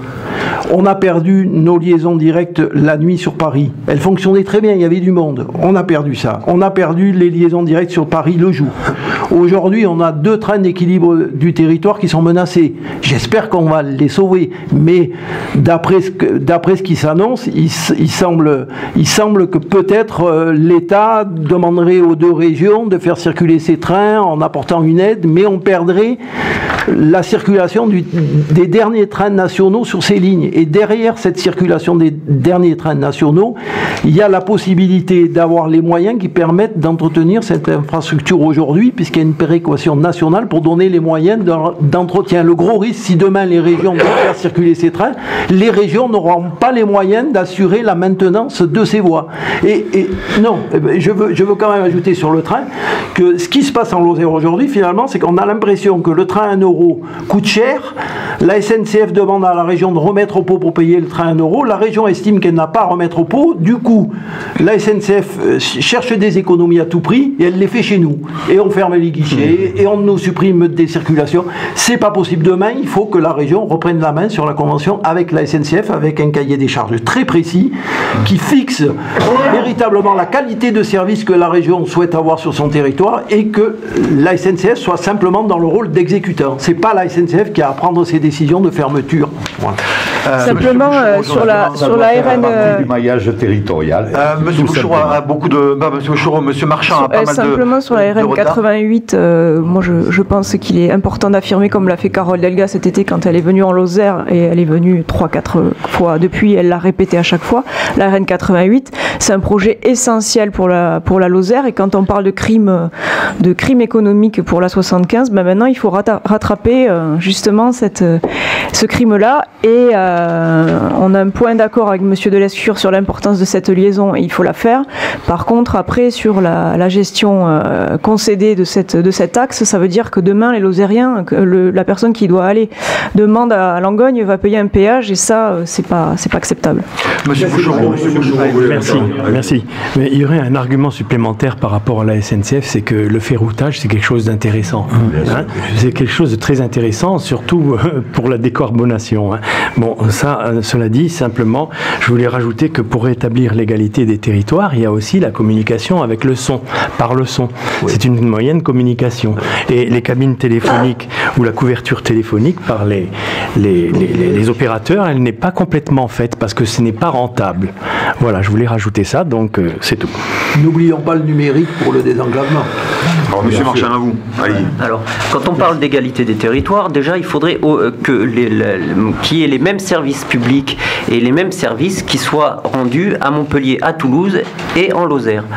Donc, plutôt que d'aller mettre des péages sur une route nationale, est-ce qu'on ne devrait pas plutôt trouver des économies au niveau des subventions que donne la région très largement à droite et à gauche? Est-ce que là, on ne pourrait pas faire des économies pour justement investir dans la nationale 88?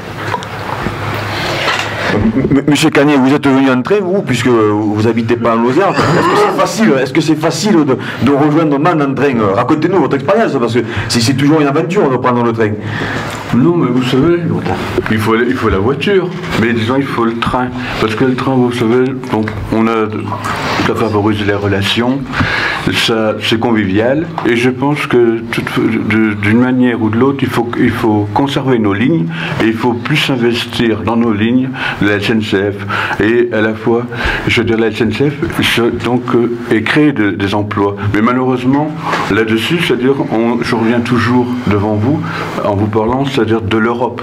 L'Europe, c'est-à-dire pour moderniser nos lignes, parce qu'il faut les moderniser au niveau des transports, il faut les moderniser au niveau de la sécurité. Nos lignes, je m'aperçois que nos lignes ne sont pas suffisamment sécurisées. Et je m'aperçois aussi, donc, au moyen des transports qu'il faut donner. Il faut donner que la SNCF soit rentable au niveau des transports, qu'elle puisse transporter donc des marchandises. Et le fait, derrière, vous avez l'Europe. Alors l'Europe, on peut promettre à nous tous, c'est-à-dire la modernisation. On sera, demain, nous sommes élus, nous allons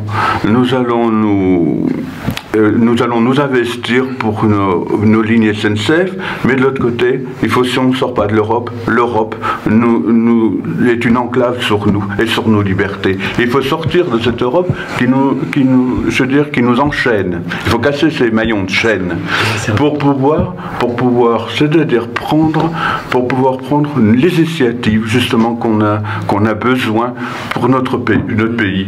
Et puis il faut éviter, vous savez, on a nos idées divergentes, mais il faut s'unir. S'unir entre hommes. Et bien sûr, les femmes. En philosophie, l'homme comprend la femme, bien sûr. Expliquez-nous, un ami de savoir. Vous êtes parti d'où? À quelle heure? Comment vous avez fait le bus? Une partie en bus? Une partie en train? J'ai pris mon bus. Ah, vous êtes arrivé hier soir, donc oui. Il fallait que je prenne un hôtel. Parce qu'il n'y a plus de ligne. Ah, d'accord. Donc, vous avez pris votre bus hier soir? On est dans une Europe. Nous sommes dans une Europe qui appauvrit la France, où il n'y a plus, où la France, je veux dire, il n'y a plus rien. Autrefois, on avait des trains d'une façon régulière, on pouvait aller à Paris. Ici, on pouvait prendre un train, puis on allait directement à Paris. Mais maintenant, il n'y a plus rien. Donc la Lozère est enclavée. Vous me permettez encore 10 secondes, s'il vous plaît. Je voudrais que vous essayiez tous un jour de prendre un billet sur Internet pour faire Mende-Paris. Et vous constaterez les carences. Est-ce que vous savez qu'en Lozère, nous n'avons pas une seule borne de validation des billets qu'on peut trouver sur Internet? C'est-à-dire que si vous partez de Mende un jour férié où les gares sont fermées, eh bien, il vous faut repayer un deuxième billet quand vous arrivez à Clermont-Ferrand. Voilà où nous en sommes en Lozère avec le réseau ferré. C'est un scandale. Non, mais en Lozère, par rapport au transport, il faut savoir raison garder. C'est vrai que la ligne du Cévenol est essentielle pour ce département parce que d'une part, elle pallie au manque de routes qu'il y a entre Langogne et Villefort, tout ce secteur-là, où il n'y a pas des routes, il y a des routes, mais elles ne sont pas de qualité comme elles devraient l'être. Donc c'est une nécessité de garder au moins le statut des trains d'équilibre du territoire pour ces deux lignes que sont l'Aubrac et le Cévenol. Bien sûr. Et d'entretenir nos routes. Voilà. Donc là, c'est quand même l'État qui doit se prononcer sur ce statut-là. De faire la nationale 88, faire tous ces grands projets, c'est d'entretenir d'abord la sécurité de nos routes et de la SNCF, et garantir nos lignes. Et je pense que c'est la première des choses. Voilà. Madame Solion n'est pas en retard. Bon, je reviens, 30 millions d'euros pour juste un contournement demande. Est-ce que c'est sérieux, vous qui défendez cette liste, cette partie écologiste, bon, le front de gauche, etc., etc. On imagine que les débats, le Parti communiste, on imagine que les débats, bon, sur ce sujet-là en particulier, ça doit fleurir de partout. Alors, je participe pas à tous les débats, mais effectivement, à un moment donné, on parle de restrictions budgétaires.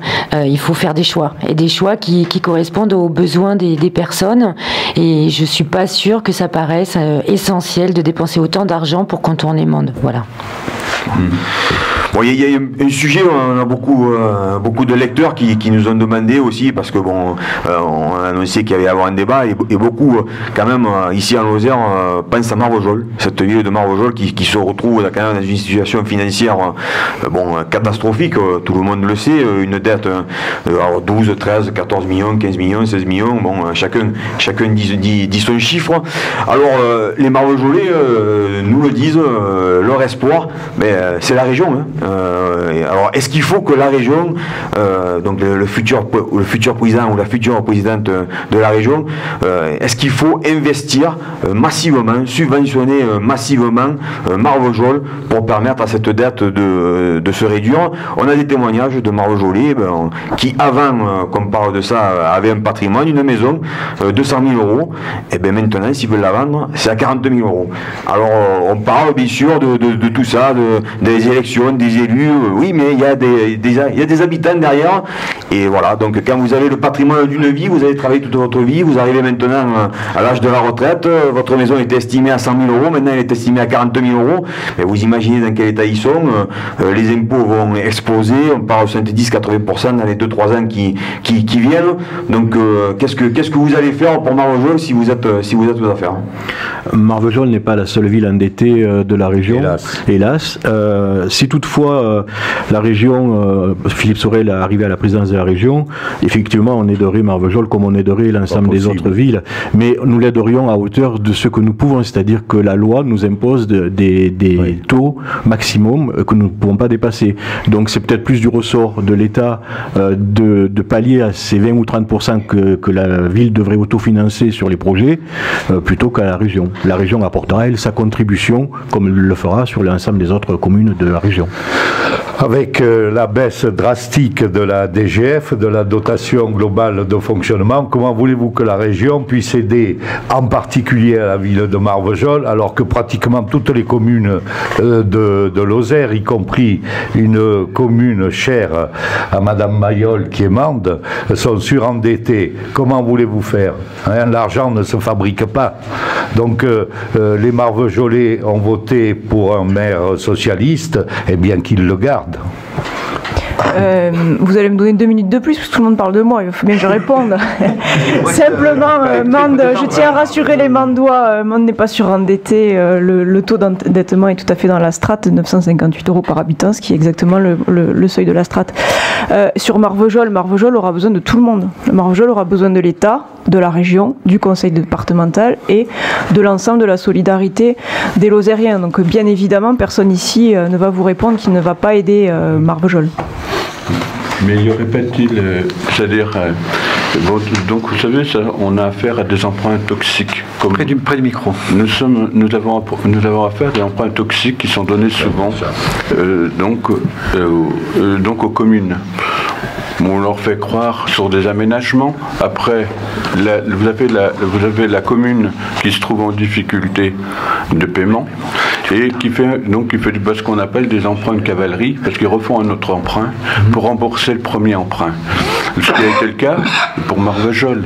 Donc là-dessus, je soulignerais, c'est-à-dire, est-ce qu'il ne faudrait pas souligner la responsabilité de ceux qui ont accordé des emprunts et qui ont laissé croire, je veux dire, au maire, c'est-à-dire, donc empruntez, et vous aurez emprunté, vous pourrez effectuer des aménagements. Et puis après, c'est-à-dire que pour rembourser, il faut refaire un autre emprunt, après un troisième emprunt. Et puis vous avez l'État aussi de Marvejols, comme beaucoup d'autres communes en France. Mais je souligne qu'il y avait une commune française qui n'avait pas beaucoup d'habitants, peut-être un peu comme la vôtre. Vous savez, peut-être 170, 200 habitants. Donc la Cour des comptes a trouvé justement qu'elle avait elle était beaucoup trop riche. Elle avait en compte 760 000 €. Alors la Cour des comptes a fait part au maire qu'il fallait qu'il dépense cet argent dans différents investissements. Je trouve que c'est tout à fait illogique et donc irresponsable souvent des pouvoirs publics qui sont en place. Donc là-dessus, il faudrait... Monsieur Boucheron, ces communes endettées, alors qu'est-ce qu'il faut faire? Est-ce qu'il faut les aider ou est-ce qu'elles se débrouillent toutes seules? Non, elles se débrouillent toutes seules. Il y a les mises sous tutelle. Bon, mais ça, c'est les points de dépassement. Il y en a beaucoup comme cela.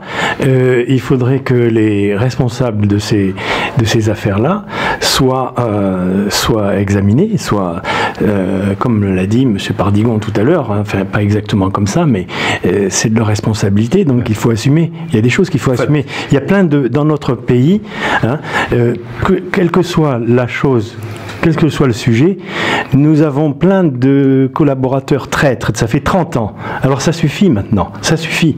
Moi, je voudrais revenir par la suite encore. J'ai encore un peu de temps sur l'agriculture.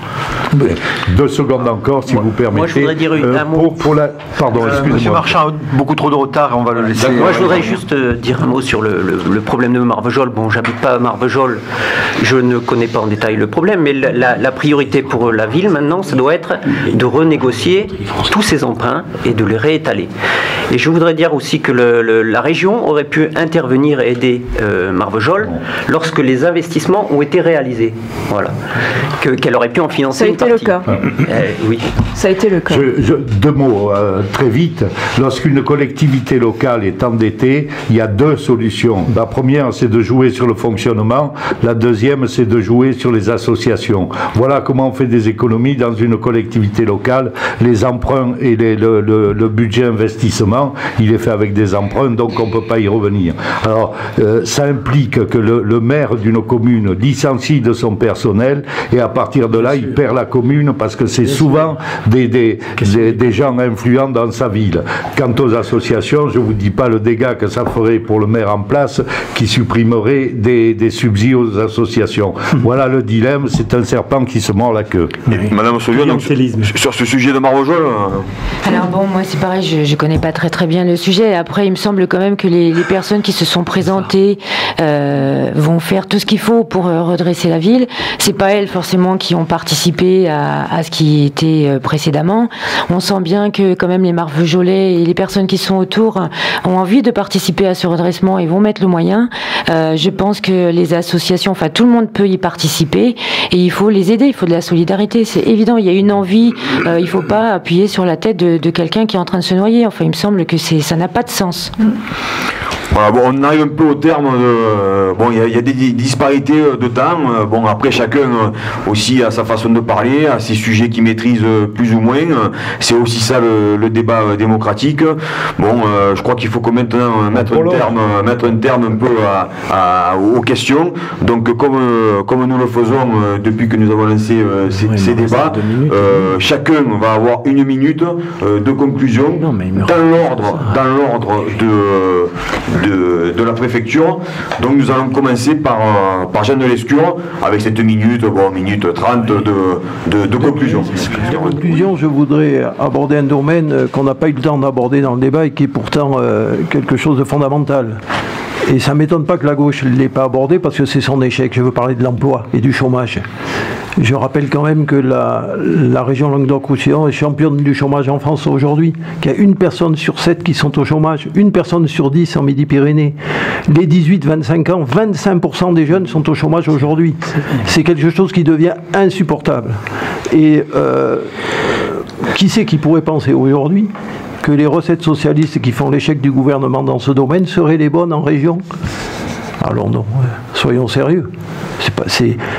Et c'est pour ça que nous, sur le programme de Dominique Régnier, tout tourne autour de la création de richesses, de la relance économique Parce que ne nous voilons pas la face, ce sont les entreprises qui créent l'emploi. Il faut d'abord créer de la richesse et ensuite les entreprises créent de l'emploi. Et donc tous les investissements seront orientés vers de la productivité pour créer de l'emploi. Et je pense que c'est comme ça qu'on arrivera à avoir une région dynamique, suffisamment riche pour lui permettre d'exercer ces compétences qu'on a abordées tout au long du débat dans de bonnes conditions. Donc j'appelle les Lozériens à soutenir Dominique Régnier lors du premier tour des élections régionales. C'est une façon de soutenir l'emploi. Aurélie Mayos, à vous. Oui, donc beaucoup de sujets qui ne concernent pas la région ont été abordés pendant ce débat, donc je vais consacrer ma conclusion à essayer de rapidement dire ce que nous n'avons pas eu le temps de dire. Nous, tout à l'heure, vous parliez de la représentation de la Lozère dans cette grande région, et c'est ce que je disais au début de mon intervention. Nous avons constitué une liste dans l'optique d'être fort demain à Toulouse et à Montpellier, avec Jean-Pierre Barrère, avec Sophie Pantel et avec Alain Bertrand. Cette nouvelle région, je comprends qu'elle puisse inquiéter par sa taille, mais en fait, ce qui compte, c'est de regarder qui demain sera capable d'apporter près de chez soi le service dont on a besoin. Il ne faut pas regarder la taille administrative de la région. C'est pour ça que dans notre programme, nous proposons le renforcement des maisons de la région qui ont été créées par Georges Frêche et la création d'un guichet unique pour la ruralité afin de rapprocher la région des citoyens, notamment ruraux. Et la Lozère, demain, elle aura besoin de la région pour poursuivre les politiques de proximité qui ont été mises en place dans les 185 communes lozérières par Georges Frêche, Christian Bourquin et Damien Larry. Personne autour de cette table n'a critiqué le déploiement de la DSL, le déploiement des maisons de santé ou l'aide aux communes, et même certains ont acté que nos politiques en matière agricole étaient les bonnes. Et demain, la Lozère, elle aura besoin de la région pour mener à bien des projets essentiels qui n'ont pour l'instant pas été menés au niveau du département et que Sophie Pantel, avec sa nouvelle majorité, aura besoin de mettre en place. Alors, la RN 88, je le répète, c'est un sujet essentiel. La 106 également. Le déploiement d'un véritable réseau de transport à l'échelle du département. Le désenclavement numérique, la fin des zones blanches, notamment pour Internet et la téléphonie fixe et mobile. Des vraies politiques de santé en soutenant le centre hospitalier de la Lozère, les hôpitaux locaux, les maisons de santé. Et ce que je veux également dire, c'est que, oui, je termine, c'est que le projet du maire de Montpellier, c'est de finir la ligne 5 du tram à Montpellier et ils ont besoin de financement. Le projet de Dominique Régnier, c'est un projet métropolitain. N'oublions pas qu'il est soutenu par le maire de Toulouse. Carole Delga, elle connaît la Lozère, elle est rurale et demain, c'est la présidente qu'il faudra à la Lozère dans la grande région. Merci Aurélie Mayol, on passe à Monsieur Boucheron. Merci, mais il y a plein de sujets et je voudrais poursuivre avec la ruralité parce que il y a un plan de vigilance verte que nous avons préparé qui concerne la reconquête aux vignes avec 3 millions de têtes pour 2025. À Rodez, un sommet annuel international de la brebis qu'il faudrait créer comme à Clermont-Ferrand le rendez-vous européen des professionnels de l'élevage. Une région aussi qui contribuera donc à cette véritable vitrine sur 20 000 mètres carrés par exemple. Donc ça relève d'une forte politique d'expansion commerciale, puisqu'on parlait tout à l'heure de création d'emplois. Également, l'équipement des estives de la Lozère et puis des Pyrénées, en vue des classiques enclos, en plus des classiques enclos, et puis de la surveillance par des chiens, il y a aussi la possibilité de surveillance par des drones, de repérage et puis d'alerte aussi contre les loups. On a évoqué les loups tout à l'heure. Et puis aussi la création en partenariat avec les organisations étudiantes et puis lycéennes d'un office régional de remplacement temporaire du paysan. Il ne va pas en vacances, le paysan. Il ne va jamais en vacances. Et ça s'inscrit dans la scolarité et puis les examens comme un stage qui serait pré-professionnel, rémunéré en monnaie et en points supplémentaires justement dans les notations universitaires des stagiaires volontaires. Et puis également, il y aurait une question sur la valorisation, la labellisation centralisée, et puis faire une campagne de promotion, notamment des fromages. On a parlé du lait tout à l'heure, avec celui des brebis, qui serait issu des unités de fabrication sur l'exploitation, par la création d'un service commercial régional, mais spécifique. Bon, j'ai encore d'autres choses à développer, un plan global abeilles, sur toutes les Cévennes notamment aussi, une route des miels, il y a plein de choses là-dessus. Également la création d'un programme de recherche robot. Tout à l'heure j'ai parlé de robots, de robotique, de développement des robots. Mais il y a des robots agricoles. Avant il y avait la traite, on a mis en place la traite des vaches, du lait, des vaches par des robots. Mais il y a plein de choses à faire là-dessus.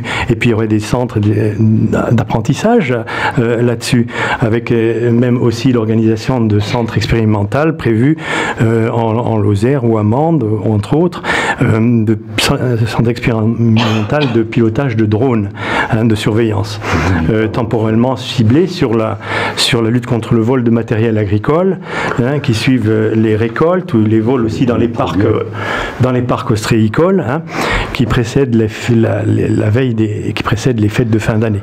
Et puis enfin, par exemple, l'installation à Mende d'un premier centre expérimental de surveillance de troupeaux ovins en estive, justement par les drones, de repérage, d'alerte, de dissuasion, de neutralisation sonore et lumineuse. Voilà. Pour le reste, j'invite les personnes. C'était 2 minutes. Donc, en conclusion, j'invite les personnes, les auditeurs, à venir à Toulouse demain, puisqu'on a parlé de ça tout à l'heure aussi, à venir à la manif pour tous que nous défendons. Voilà, demain à Toulouse, à la salle Mermoz, à 19h. Monsieur Canet, c'est à vous. Voilà, moi si je suis donc élu, je défendrai donc mon programme, d'abord de l'agriculture, parce que coordonner c'est de l'agriculture, le commerce et l'artisanat, donc ça va ensemble. Et du fait favoriser donc les installations agricoles, où nous sommes dans des zones sèches, donc favoriser aussi, c'est-à-dire la transformation sur les exploitations, c'est-à-dire la commercialisation des produits, donc que ce soit des colis en viande, donc après abattage, des salles de découpage, donner des aides agricoles à peu près en équivalence, parce que en agriculture, donc les investissements, donc quand on investit entre 800 et 1 million, 1,5 million d'euros. Donc c'est aussi important qu'une PME puis une PMI. Et je pense que la région doit intervenir, elle doit intervenir en matière d'aide agricole, mais pas sur des petites sommes de 100 000 euros que l'Europe donne pour monter un bâtiment d'élevage. On doit intervenir sur des sommes beaucoup plus importantes pour favoriser la structure des exploitations économiques et puis donc la commercialisation des produits.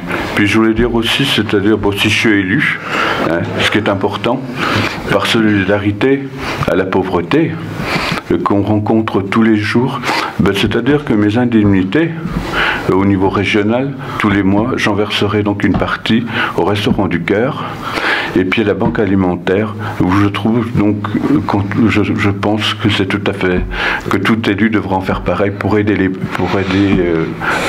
la pauvreté, puis aider les gens à se réinsérer. C'est ce que nous faisons depuis des années. Nous, Le message est passé, Monsieur Canet, très bien. Monsieur Argillier, c'est à vous. Oui, moi déjà je suis un petit peu étonné d'entendre de la part de Madame Mayol que Madame Delga n'est venue que 4 fois en Lozère. Nous, notre candidat, il vient depuis qu'il est petit, puisqu'il y venait en vacances, et il vient encore du côté du pont de Montvert sur la commune de Vialas. Pas en vacances. À Soleil-Rolle. Elles viennent depuis 10 ans en Lozère, vous le savez très bien. Donc voilà, et puis étonné aussi de voir que Madame Mayol défend ardemment Madame Sophie Pantel, qu'ils ont combattu avec Monsieur Bertrand lors de son élection à la présidence du conseil départemental. Ça a été toute une histoire. Enfin, bon, c'était un petit peu étonnant de voir qu'aujourd'hui, elle la porte à bout de bras.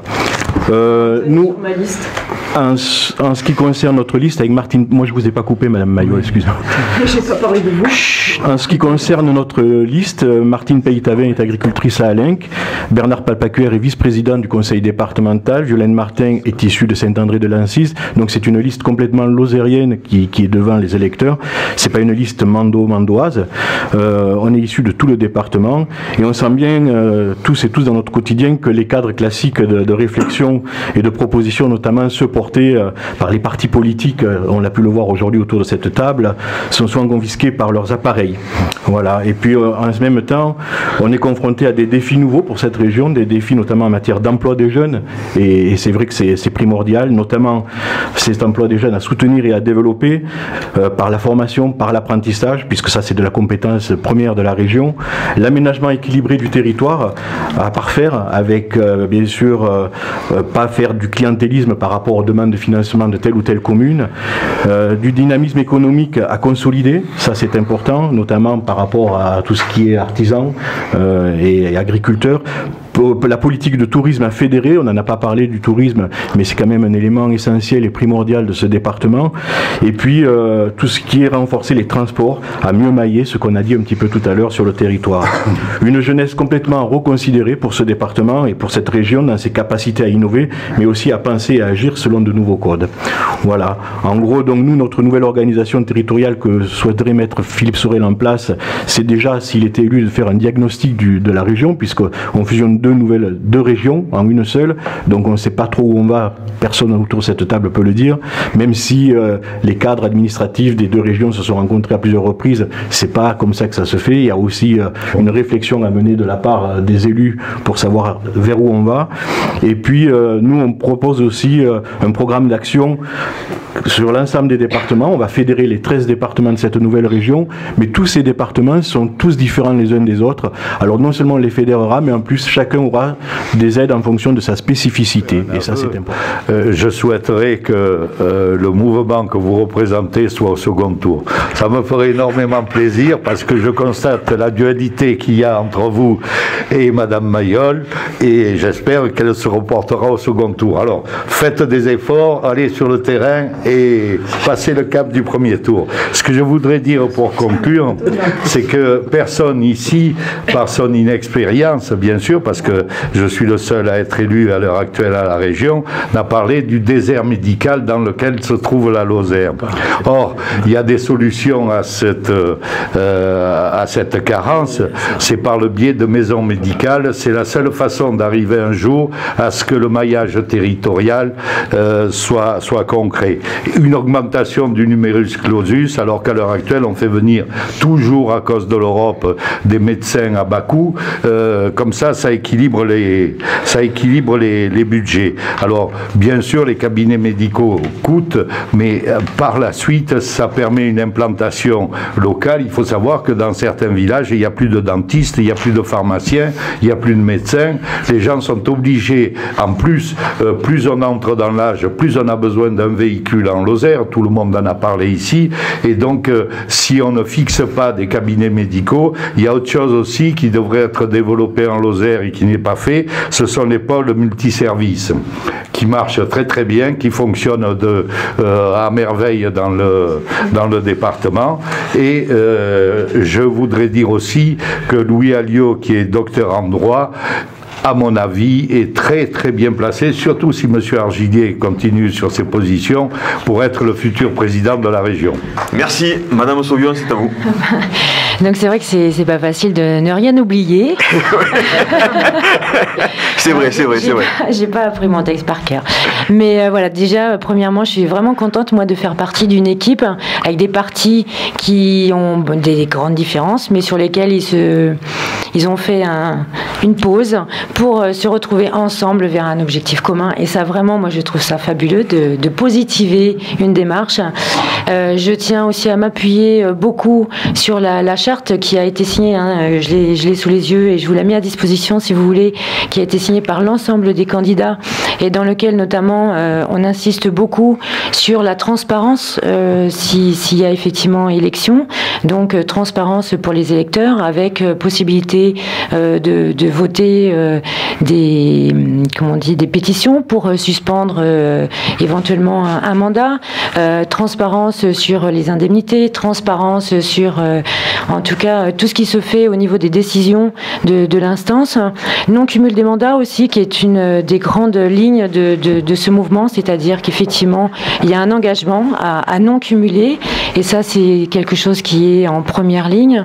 On a parlé des jeunes, effectivement, qui sont en grande difficulté sur le territoire, alors à cause de la mobilité, hein, pour la formation, qui est quand même très difficile à accéder, et aussi parce qu'il y a un problème de logement. Alors là, moi, je voudrais rejoindre aussi toute la dimension de transition écologique qui est liée à l'économique, effectivement, et sur laquelle s'engage notre liste, c'est-à-dire de s'engager dans les marchés publics et les appels d'offres à ce qu'il y ait des clauses sociales et de développement durable. Parce que c'est vrai qu'il faut vraiment pouvoir s'appuyer économiquement aussi sur les compétences locales. On a plein d'artisans, de petites entreprises qui galèrent parce qu'effectivement, à la fois il manque de marché, à la fois il manque de main-d'œuvre. Si on arrivait à réunir tout ça, ce serait quand même un sacré défi. Voilà, quoi dire d'autre? Eh bien que le tourisme aussi est une grande manne économique et il y a beaucoup de choses à faire. Et je pense que dans la situation écologique dans laquelle on est, effectivement, l'autre fois j'écoutais un débat au niveau régional, il est quand même prévu un déplacement de plus de 600 000 personnes sur les 15 ans au niveau du littoral. Ça veut dire que nous, les arrière-pays, il faut qu'on se prépare et qu'on se prépare de façon correcte et qui permettrait aussi effectivement un regard sur l'économie, mais il faut avoir une vision à long terme et c'est ce que nous voulons. Merci. Donc le mot de la fin pour Monsieur Marchand. Allez-y. Donc moi je voudrais quand même mettre en avant quatre choses principales. Donc déjà la priorité, ce serait d'envoyer un petit peu des citoyens à la région, des gens de terrain et pas des professionnels de la politique. Et pour que ces gens-là ne soient pas travaillent vraiment, ne soient pas pris par